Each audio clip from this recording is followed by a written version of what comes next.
David Meyer, bonjour. Bonjour. Dans le cadre d'une discussion qu'on a déjà eue sur la notion d'État juif, vous nous avez expliqué qu'il y a des valeurs juives qui doivent sous-tendre cet État. Je voudrais tout d'abord vous poser une question qui porte justement sur les contradictions entre l'État juif et la démocratie. Est-ce qu'un État juif est-il nécessairement démocratique ou pas ? La question est assez difficile parce que l'État juif, en théorie, pourrait être tout à fait démocratique dans le sens où le judaïsme a été imprégné d'un sentiment démocratique depuis longtemps. Alors ça ne veut pas dire qu'il n'y a pas de conflit entre le judaïsme et la démocratie. Il y a eu pendant très longtemps un conflit entre le judaïsme et la démocratie, ce qui est relativement normal dans le sens où une population par nature minoritaire comme le judaïsme a nécessairement un problème avec la notion majoritaire qui l'emporte en démocratie. Donc il y a eu un conflit historique bien sûr entre judaïsme et démocratie, et puis d'autre part le judaïsme n'a pas d'histoire propre du pouvoir, ni même d'une structure de décision qui soit fondamentalement démocratique. On évoque parfois un peu à la légère et un peu rapidement l'idée selon laquelle la tradition rabbinique serait en fait tout à fait démocratique et que donc c'est là où le judaïsme s'est mis en phase avec la démocratie. Mais c'est pas vrai du tout parce qu'en fait les rabbins bien sûr à un moment décident à la majorité, mais les rabbins ne sont pas élus par le peuple, donc on n'est absolument pas dans un système démocratique. Et puis non seulement les rabbins ne sont pas élus par le peuple, mais tout le monde ne peut pas être rabbin. Et donc entre autres par rapport au rôle des femmes ça a posé tout un problème, donc bien évidemment on n'est pas du tout dans un système démocratique. Par contre, je crois que là où il y a eu osmose entre le judaïsme contemporain et la pensée démocratique, c'est que la situation des juifs d'aujourd'hui, en Occident en tous les cas, elle est quand même le résultat de la Révolution française et de toute cette philosophie qui s'est développée après, qui a donné l'égalité des droits. Alors, ce principe de l'égalité des droits, c'est quand même le principe fondateur, fondamental de la démocratie, qui bien sûr n'a pas été inventé par la Révolution française, qui est bien antérieur, mais qui a été, pour le peuple juif, vécu vraiment à partir de la Révolution française, et je crois qu'il n'y a pas de juif aujourd'hui qui n'ait pas conscience de cette réalité de l'être juif, qui est de dire nous sommes quand même le résultat de ce que l'égalité des droits nous a apporté et qui nous a permis d'atteindre la situation qui est celle que l'on a aujourd'hui. Par ailleurs, on a fait l'expérience aussi dans le judaïsme de ce que ça voulait dire que de vivre dans des États non démocratiques. Il suffit de se rappeler de ce qui se passait dans l'Allemagne nazie ou ce qui s'est passé à l'époque soviétique pour avoir une image très précise de ce que le juif peut ressentir face à un État non démocratique. Donc pour ces raisons qui sont plutôt historiques que religieuses, il y a une osmose très forte, je crois, entre judaïsme et démocratie.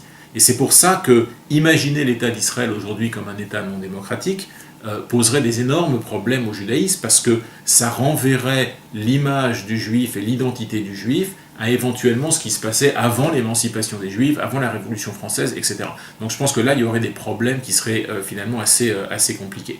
Maintenant, ce qui est sûr, c'est que la difficulté de définir un État juif qui ne serait que juif par la majorité de sa population, ce qui est pour l'instant le cas en Israël, ce principe-là peut finir à un moment par s'opposer au principe démocratique. Et on sent bien qu'il y a quand même quelques tensions qui existent dans la société israélienne et au niveau des penseurs israéliens par rapport à cette situation, parce que ça signifie qu'il y a quand même une préférence nationale pour le juif vis-à-vis du non-juif en Israël. La loi du retour en est un exemple frappant, même s'il y a d'autres façons d'immigrer en Israël, enfin quand même, il y a quand même une distinction qui est faite, et qui fondamentalement est bien évidemment non démocratique. Ce principe de préférence basé sur une religion est tout à fait non démocratique, donc on sent qu'il y a une tension, il y a un conflit dans la réalité politique de l'État d'Israël par rapport à l'image de la démocratie qui pour le juif a été quand même cette égalité des droits donnée à une minorité.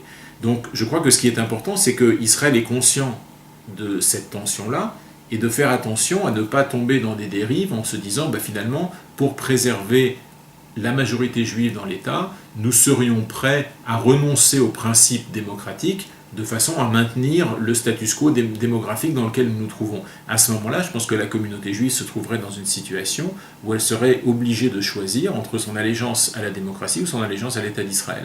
Et là, on aurait un problème que pour l'instant on a essayé d'éviter. Mais il y a une limite à toute tentative d'évitement de ce genre de confrontation. Si Israël pousse trop loin le bouchon en devenant finalement non démocratique, et quelque part, c'est pas de la politique fiction, parce qu'il y a quand même beaucoup de gens, et entre autres des amis d'Israël, qui aujourd'hui commencent à considérer qu'Israël est en train de flirter avec la non-démocratie. Il y a quand même énormément de lois passées à la Knesset qui sont fondamentalement non démocratiques, qui sont peut-être le résultat d'un vote majoritaire, mais qui dans leur esprit sont non démocratiques. Bien, il y a un moment, la communauté juive, et une partie importante en tous les cas de la communauté juive, ne pourra plus être dans une position de soutien vis-à-vis de cet État, tout simplement parce qu'on ne s'y retrouvera pas. On ne s'y retrouvera pas, on n'y retrouvera pas des valeurs fondamentales de l'État. Donc il y a un moment, il faut faire très attention à comment on joue avec ces notions-là. Mais cette contradiction trouve-t-elle son origine dans la volonté de rester juif, c'est-à-dire l'influence de ces lois contraires à la démocratie est-elle juive, ou trouve-t-elle sa source ailleurs? Non, je pense que cette confrontation, elle trouve sa source dans les dérives de ces lois d'aujourd'hui, parce que la situation devient de plus en plus tendue, et pour continuer à maintenir cette majorité juive en Israël, eh bien, des gouvernements successifs se sentent obligés, quelque part, de restreindre le droit des citoyens. Je veux dire, la situation en Israël, c'est que tant qu'on est juif et plutôt de droite, on a le sentiment d'être dans un cadre démocratique. Si vous êtes non-juif ou même juif et plutôt à gauche, vous avez le sentiment que l'État a perdu beaucoup de ses valeurs démocratiques. Ça, malheureusement, c'est la réalité aujourd'hui. Ce qui se passe vis-à-vis des ONG israéliennes, etc., sont des notions qui sont fondamentalement non démocratiques, qui sont justifiées par le gouvernement actuel, par une situation tendue, par une situation difficile. Et on sent, à mon avis, en tous les cas, qu'on est en train de se diriger vers un moment où Israël va devoir faire le choix de se dire, est-ce que je peux trouver dans la démocratie, dans la vraie démocratie, une expression authentique de mon judaïsme qui va être le judaïsme de l'État d'Israël, ou est-ce que je me renferme sur une définition à minima de l'État d'Israël qui ne va être que démographique, et à ce moment-là, je serai obligé, à un moment ou à un autre, d'abandonner le principe démocratique, mais à ce moment-là, les juifs du reste du monde auront beaucoup de mal à soutenir l'État. Quelles sont les valeurs juives qui peuvent inspirer un État? Je crois que les valeurs juives qui peuvent inspirer un État, il y en a beaucoup, parce que la tradition juive religieuse, elle a été basée depuis très longtemps, mais entre autres depuis le IIe siècle avec la codification de la Mishnah, sur la possibilité de créer une société qui soit justement porteur de ces valeurs. C'est ça tout le projet de la Mishnah, c'est un projet de valeurs pour la société.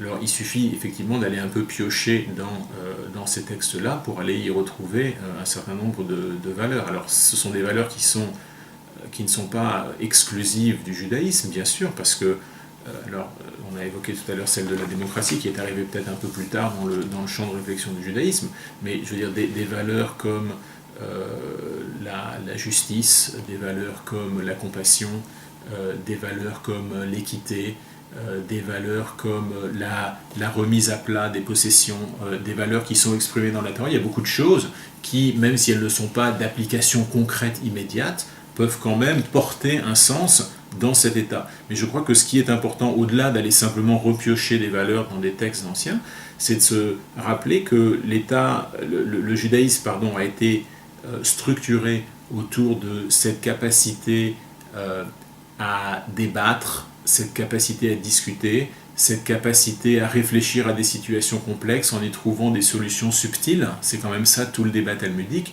et que peut-être il y a dans ce genre de démarche-là ce qui constituerait l'identité juive de l'État d'Israël.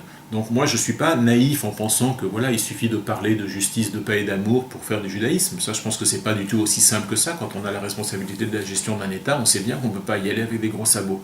Mais peut-être justement trouver dans la finesse de l'argumentation juive classique des enseignements qui permettent justement de confronter des situations difficiles tout en y apportant des solutions subtiles. Ça, il n'y a pas beaucoup d'États qui font ça, Et peut-être que là, il y aurait justement une spécificité du judaïsme qui serait plus liée à la capacité juive de l'étude, de réflexion, d'esprit critique. Moi, c'est ça ce que j'aimerais voir dans l'État d'Israël. Ensuite, que ça soit une majorité juive ou pas une majorité juive, ça, pour moi, à mon avis, ça serait un problème tout à fait secondaire qui, d'ici quelque temps, sans doute s'effacera un peu. Mais moi, j'aimerais voir des valeurs comme celle-ci, ces valeurs de réflexion, de critique, d'analyse et de subtilité. Et pour l'instant, on est exactement dans la situation contraire. Beaucoup de choses se sont effondrées en Israël, entre autres le niveau intellectuel, le niveau éducatif, etc. Et malheureusement, on est très loin de cette subtilité qui avait fait les heures de gloire du judaïsme. Merci.